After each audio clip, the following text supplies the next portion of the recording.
On va traverser, on va essayer de ne point se faire charpir. Merci beaucoup. Voilà.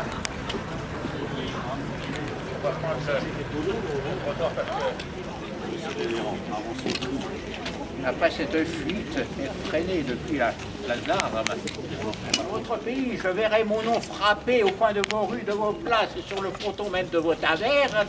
Croyez bien que cela me va droit au cœur. Et que j'en suis fort flatté. Voyez, c'est l'initiale PMU, petit marquis utile.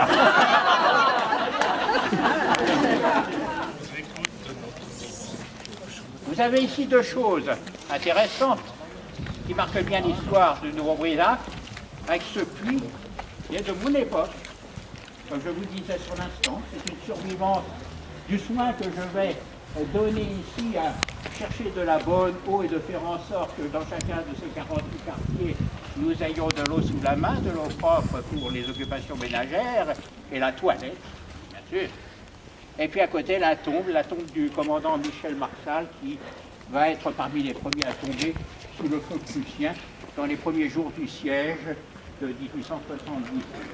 Alors, il était commandant d'artillerie, son parti d'artillerie était de volonté, il décède à l'hôpital militaire, là derrière où nous allons aller dans quelques instants. Il aimait le jeu de pouvoir être inhumé auprès de son quartier d'artillerie. Et le lieutenant-colonel von Walter, son ennemi, mais pour lui rendre honneur, va accepter de le faire inhumer dans cet endroit, il repose toujours, voyez-vous.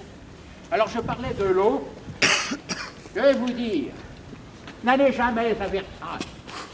Versailles pue, la cour pue, le roi pue, n'allez jamais à Versailles, vous allez attraper la maladie là-bas. Moi j'y vais très peu, mais je dis cela parce que, comme je disais, on mélange l'eau propre et l'eau sale, et les eaux sont vite souillées.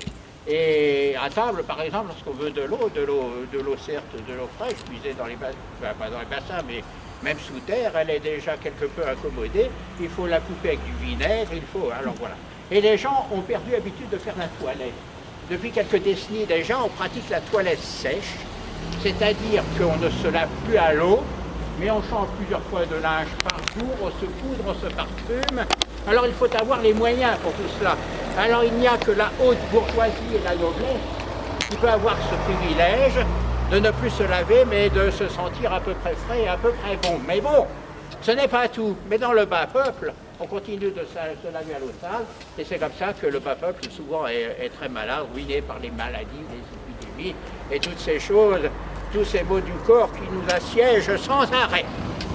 Cela pour vous dire que c'est l'origine aussi du port de la perruque. Notre roi, notre jeune roi, il a 18-19 ans, il engage un siège dans le nord avec ses capitaines à l'époque, et puis il est touché par une maladie, des marais, tout cela et tout, qui lui font perdre le cheveu. Et c'est notre roi qui va instituer le port de la perruque, après que dans la haute bourgeoisie et la noblesse, on ait déjà travaillé la perruque pour se couvrir, parce qu'il faut se raser, parce qu'on a forcément des poux, comme on dit cela. Et c'est notre roi qui va de fait instituer le port de la perruque pour les gens de cour, avec notamment l'interdiction d'avoir une perruque plus longue, plus belle, plus fournie que celle du roi. Alors moi, monsieur de Vauban, aujourd'hui je me suis coiffé parce que je suis dans votre monde. Si j'étais venu sans ma perruque, vous auriez dit oui, c'est pas monsieur Vauban, remboursez-nous la visite, c'est ce que vous avez amené ici. Non, je dois être convenable. Je dois avoir fait ma toilette, c'est sûr, et d'avoir la toilette avec la perruque, c'est sûr. Alors nous avons tous ces mots de l'hygiène comme ceci qui nous assiègent. Si j'ai un peu le temps à la fin, je vous narrerai quelques mésaventures qui arrivent au roi. Est-ce que ça va? Oui. On continue.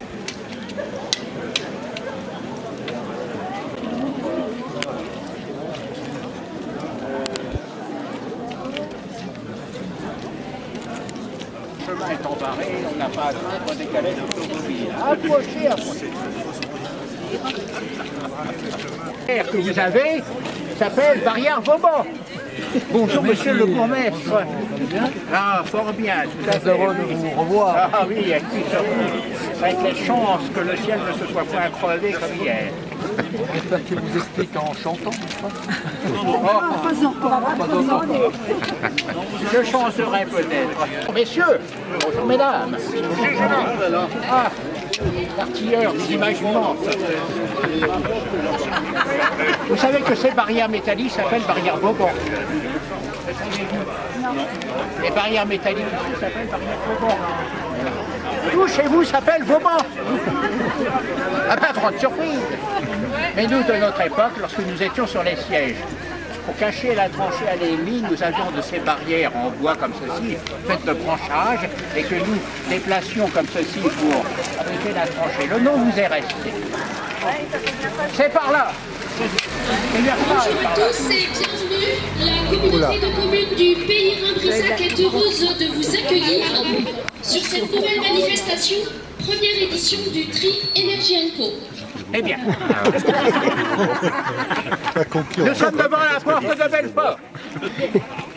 La porte de Belfort, vous avez la porte de Colmar, ce sont les deux seules portes qui ont gardé leur pavillon. Les partenaires du jour sont la mairie de Neuf-Brissac et Tout à fait. l'URL Nous allons nous en partir. Nous sommes heureux Énergie & Co.